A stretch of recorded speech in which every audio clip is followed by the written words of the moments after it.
There is still hope for peace in Ukraine after talks concluded between Russia and Kiev. Let's go now to our Europe correspondent, Lisette Raymer, who is with us from Poland this morning. She's at the border with Ukraine. Lisette, good morning. Can you tell us what happens now that these talks, these first round of talks, have concluded? Yes, so they've literally just finished in the last hour and a half. Both delegations have now gone back to their respective sides, and they will take the information that was discussed at the table today and talk about what everyone is comfortable with. Now, we don't have any of the details about what was discussed or what the negotiations potentially involved or will look like, but what we know is that the idea is that they will reconvene for a further meeting soon once they've got the verdict from their respective parties about how everybody's feeling about what has already been discussed. So more talks, but that's not a game over. You know, it's good news because it means it's going another round. There's more talks. The conversation is still open. You've been at that border now for 24 hours. What's happened in that time? Are there still more and more people coming through? It is tug on your heartstrings type of stuff. This is the actual border crossing. So this is the checkpoint.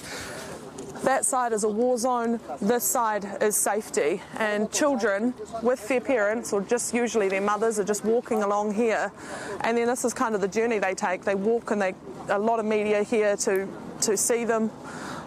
They get on these buses which are constantly lining up, a constant flood of buses that pick them up. They get filled instantly, and there's usually people left over trying to get on board. Sometimes when they're waiting, they'll walk down here and there's a whole lot of food. There's a fire that's been going all day where they can warm up. They can get soup, they can get noodles. I've seen a lot of people with noodles.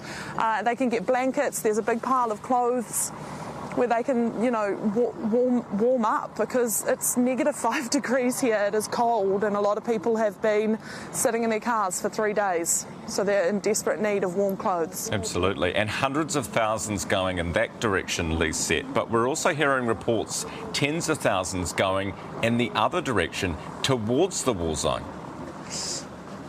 This is an incredible part of the story, and we noticed it from the minute we touched down here in Poland. When we were at the airport, a Ukrainian man, but he was young, so I'm tempted to say boy, but you know, he was a young man, came up to us, saw our camera and said, "Are you going to Kiev? Are you going to Ukraine?" And assumed because we were media we'd be going there, and he wanted to know how to get in. He wanted to know if we could kind of give him instructions on how to get into Ukraine, and he is one of those who is heading back in because there's been calls for everyone to come back and fight, not just Ukraine nationals, although this particular man was, but even just foreign nationals. They are that desperate for boots on the ground that they're urging people to come and help. So that's what we're seeing. 22,000 people have gone back into Ukraine this way down the border since the war broke out on Thursday. So fairly staggering that many people are willing to put themselves directly in harm's way. But what's interesting when you talk to all the women here whose husbands